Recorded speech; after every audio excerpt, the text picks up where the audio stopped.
Welcome back to the AI Daily Brief. Today, we are talking about how to be an AI leader, at least according to a new guide from OpenAI. OpenAI just recently published a report called Staying Ahead in the Age of AI, a Leadership Guide. And it's part of a pattern where they have been releasing a set of resources at a fairly steady clip to help organizations and enterprises think about their AI strategy and implementation, and hopefully get some tips that help them along the way. None of these are meant to be super comprehensive or replacements for big, deep strategy that's run internally, nor is it meant to replace the work that consultants and partners and strategists might do. Instead, these documents tend to be tips and examples that OpenAI has seen in their own work with their customers and clients, captured and reshared for a broader audience. Now, one quick note, sometimes you will hear me say that if you're not watching an episode, you really should head over to YouTube or Spotify to watch it as well. This is kind of the opposite. This is one of the more visually uninteresting topics we've had because we're just examining a report, but I do think there's a lot to discuss here and I'm excited to dig into it. Now, first of all, from a context or setup perspective, this is a subtle or not really so subtle reminder that you are really on one if you think things are slowing down right now. I don't know when they started working on this. It was probably before the release of GPT-5 and all of the hullabaloo around that. It was probably before the MIT study came out. It was probably before the AI bubble conversation started happening in earnest, but it definitely smacks you over the head with the idea that if you are moving slowly because of any of those things, you are not going to make it. Indeed, the first thing that OpenAI does is drop a bunch of stats to point out how absolutely not slowing down this thing is. The first full sentence in the report is artificial intelligence is accelerating on every front. And they give 4 statistics to validate that point. The first thing they argue is that AI capabilities have grown 5.6x when it comes to frontier models since 2022. That's based on a study from Epic AI called The Pace of Large-Scale Model Releases is Accelerating. Next, they talk about cost. One of the things that we've been talking about on the show recently is why we should include cost and efficiency of intelligence in part of our calculations for how advanced models are, given that we're increasingly on the frontier of wanting to use a lot more tokens to unlock new use cases because the cost of intelligence is coming down. They point to a 280x decrease in the cost of running a GPT 3.5 class model in just 18 months. Now, obviously, that number is a very big, impressive number. I think the reality is that the vast majority of use cases that are in production today require at the very least 4, and really more like a 4.5 style capability. But those numbers are frankly similarly precipitous when it comes to how fast they are decreasing. Lastly, they point to the fact that not only is AI being adopted faster than desktop internet was, it's being adopted 4 times faster. Now, those are the big banner statistics, but buried just underneath is one that I think might be even more significant, at least for enterprises who are reading this report. They reference a BCG study called Where's the Value in AI? That found that organizations that they designated as AI early adopters were growing revenue 1.5 times faster than their peers. So that's the setup. Basically, they are saying, like I say at every keynote presentation I do, the speed of disruption is faster than you think, and the magnitude of disruption is even bigger than you think. So that's the setup. But what do they actually cover in the next 12 or so pages of the report? They've divided things into 5 principles: align, activate, amplify, accelerate, and govern. You got to have that alliteration in there. Would it even be a corporate report without alliteration? Now, still, trying to zoom out, I think that the subtext here is that this is not a guide that's for some super advanced organization. This is not your 301 or 401 graduate level course on how to be an AI leader inside your AI-enabled or AI-native company. This is instead the basics. And frankly, I think there's a subtext here that's arguing that right now at this stage, you don't necessarily have to be a super advanced AI user to be, relatively speaking, ahead of the pack when it comes to using AI across your organization. Effectively, OpenAI is arguing that if you take these basic steps, you will still be ahead. Now, I will say, and we're going to get into this quite a bit towards the end, the whole thing does a little feel like a 2024 pre-agentic, pre-reasoning model era kind of guide. Specifically, pre-agentic is the one that I think is notable, which, as you will see, does not mean that I think it's not useful. I think it is.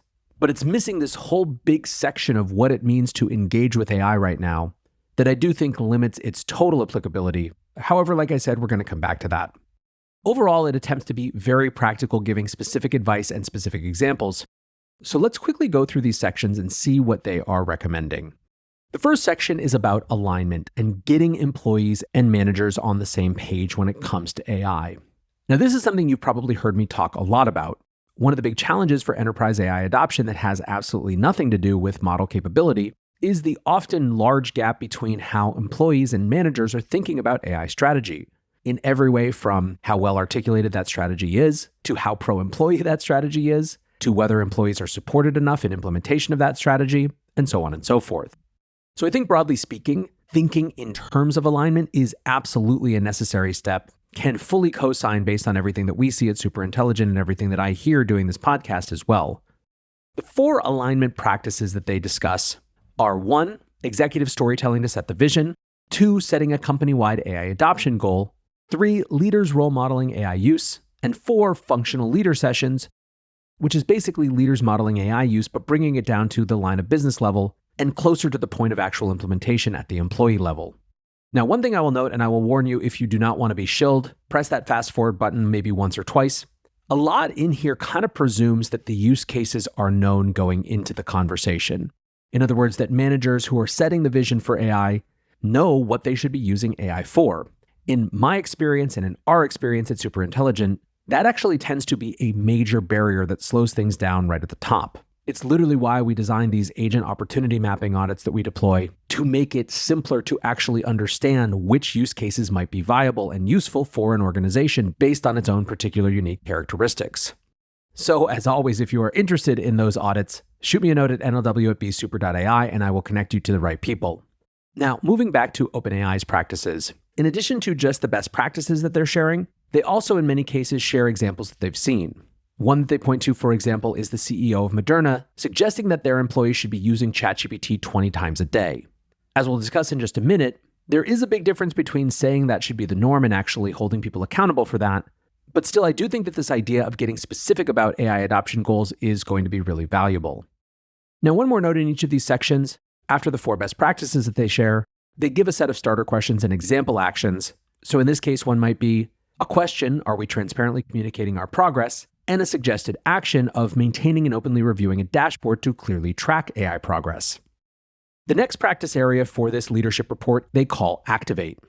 They notice that on the one hand, almost half of employees said that they lack the training and support needed to confidently and successfully use generative AI, despite the fact that they rank training as the single most important factor for actually adopting AI and using it successfully. The 4 best practices then that OpenAI points to are launching a structured AI skills program, establishing an AI champions network, making experimentation routine, and as they put it, making it count, or maybe a more simple way to put it, linking AI usage to performance. Now, I want to talk specifically about these last 2, routinizing experimentation and linking it to performance. Across a huge percentage of the conversations that we have, and certainly the feedback that I get when I'm at, for example, executive sessions or doing keynotes with big groups of AI practitioners, is the griping and belly aching about the time that it takes to get good at AI and how infrequently that time is actually reflected in management's approaches to AI adoption. In other words, it tends to be the norm that even if leaders inside a company have articulated some sort of AI adoption goal, they haven't created the actual time and space to allow the people to do the hard work of getting good at using these tools. Employees are then just expected to find time around the edges to additionally add on this new layer of work, which is learning the AI tools, on top of doing everything else that they do. OpenAI's suggestion is to give employees regular time to explore AI tools. And I wanted to double click on this because this is an easy one to forget, but one of the most controllable things that leaders can do inside an organization. OpenAI goes on to suggest try dedicating the first Friday of each month for teams to workshop how AI could improve their work. And even something as simple as this would make a meaningful difference in many of the organizations that we run into. Now, the second thing that I wanted to point to is this idea of directly linking AI engagement to performance evaluations. This is a major trend that we're seeing. For the last couple of years, in many organizations that really wanted to be AI forward, they spent a bunch of activation energy trying to get people to adopt AI because they argued it was going to be helpful for them.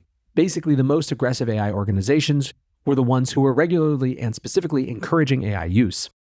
Over the last 6 months or so, we're seeing a much more dramatic shift to just mandating use. At this point, there are increasingly use cases where you are just frankly behind and not taking advantage of the current tools of the moment if you are not using AI. And increasingly, we're seeing companies who are not just thinking about that as a nice productivity enhancement, but as something that's actually a problem if you are not using it. Now, of course, that's the negative side of linking AI engagement to performance evaluations. There's also the positive upside where this could be a way to lever up and move your career growth faster. But the point that I wanted to add to the broader conversation is that moving towards more specific mandated usage is absolutely a trend. The third practice area for OpenAI's leadership guide is Amplify, by which they basically mean sharing information across the organization. They write the fastest way to scale AI impact is to stop solving the same problems in silos. Amplifying progress means turning scattered into shared knowledge, documenting successful prompts, workflows, and use cases so other teams can reuse, improve, and build on them. The funny thing about this is that this is actually exactly what a previous version of superintelligent was trying to be before we moved off of it to focus on agents. But I wholeheartedly agree that trying to surface new use cases, new best practices, and not force everyone into this weird role of having to be a use case discoverer is a key for successful enterprise AI adoption. So what does that look like in practice? Well, OpenAI suggests it's things like launching a centralized AI knowledge hub, consistently sharing success stories, building active internal communities, and reinforcing wins at the team level. Again, to me, this is an area that is completely inside your control and is just good AI leadership hygiene at this point.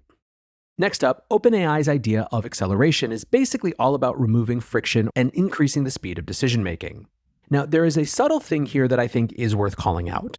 We're still often at a stage where companies are looking to do things that make them feel like they're making progress without really having to figure out how to do things differently. There's a certain contentment in doing the AI workshop, but not actually being held accountable to implement the new AI workflow. This idea of acceleration is all about actually really going and doing it. So the best practices that they're calling out include things like unblocking access to AI tools and data, building a clear AI intake and prioritization process so people who want to use AI for new purposes don't get stuck in bureaucracy, standing up a cross-functional AI council, and importantly, actually giving it authority to do things like unblock projects that are surfaced through that intake process. And finally, connecting this all to performance, rewarding success when innovation is sped up. Now, I actually want to connect the dots here with OpenAI's last practice area, which is govern, because it's also really just the other side of reducing friction. It's the side of reducing friction that's about getting policies in place so that that increased speed doesn't create new types of issues down the line. And frankly, these are areas that are a lot easier to say than they are to do well, but it's creating and sharing a simple, responsible AI playbook and running regular reviews of AI practices. So that's the guide. Like I said, the subtext of all of this is that you do not have to be some super advanced organization to get a lot of value out of AI. You can simply take these very clear, obvious steps, and if you do them well and systematically, you're going to be out ahead. I do think, however, that there are two big blinking things that are missing here. The first, and I bet a bunch of you are already thinking this, is about agents. This is super focused on individual users with assistant-style workflows. Now, obviously, this makes sense given that we are talking about ChatGPT, and that the product specifically that they're thinking about here, or the product that provides their context primarily, is individual users who are using ChatGPT to do their work better. But at this stage, individual employees using an assistant is only one part of what successful AI implementation actually means. One of my big gripes with the upskilling side of the industry right now is that it's not supporting agentic implementation, or not helping people systematically think about agent strategy. For example, understanding what buckets of work agents can do, and how that relates to what buckets of work employees want agents to do. We don't have good systems for helping companies figure out how to integrate today's human employees with future digital employees. We certainly don't have good resources for supporting employees as they figure out how to work with and manage and orchestrate agents. This is an area of AI upskilling that basically still just doesn't exist. Now, you can't do everything in every report, and so this is less of a critique and more of an observation. But again, this is deeply rooted in the assistant side, not the agentic side of artificial intelligence. The second thing that I think is missing here is that this report basically ignores all of that unsexy work around data and infrastructure that I've been arguing recently is going to be core to the next enterprise narratives. I'm on the record saying that I think that 2026 is going to be the year of context orchestration and context engineering inside enterprise AI, as we give them cloud cover to go do all of the messy, complicated data work that it's going to take to get the next generation of benefits, once, for example, companies have put all of these sort of practices into play around the assistants. There are some little nods to data and data access here, but I think that if you were trying to think holistically about AI leadership inside your organization, you have to be considering context, data, and the permissions that go with it as part of this larger AI conversations. The point for me is that if you did everything on this list, you would be doing better than many organizations are. I still, though, think that we can aspire to even more. I think that this is very much a resource for getting caught up to where things are, or frankly, even were just a little while ago, which is extremely necessary. Many organizations are way, way behind. But it is not necessarily also skating to where the puck is headed. So maybe OpenAI, if you guys are planning out your next set of reports, part 2 of the leadership report should be around agentic management. If you did that, I will scream it to the hills because that sort of resource does not exist anywhere right now and is sorely needed. But still, to wrap up, look, I think all of these sort of resources are helpful. I think them coming from the horse's mouth, so to speak, is also helpful. It provides a sort of instant credibility that will help these lessons and best practices stick more deeply when it comes to being implemented. So hopefully you found this useful. I'll include a link to the report in the show notes. For now, that's going to do it for today's AI Daily Brief. Appreciate you listening or watching as always, and until next time, peace.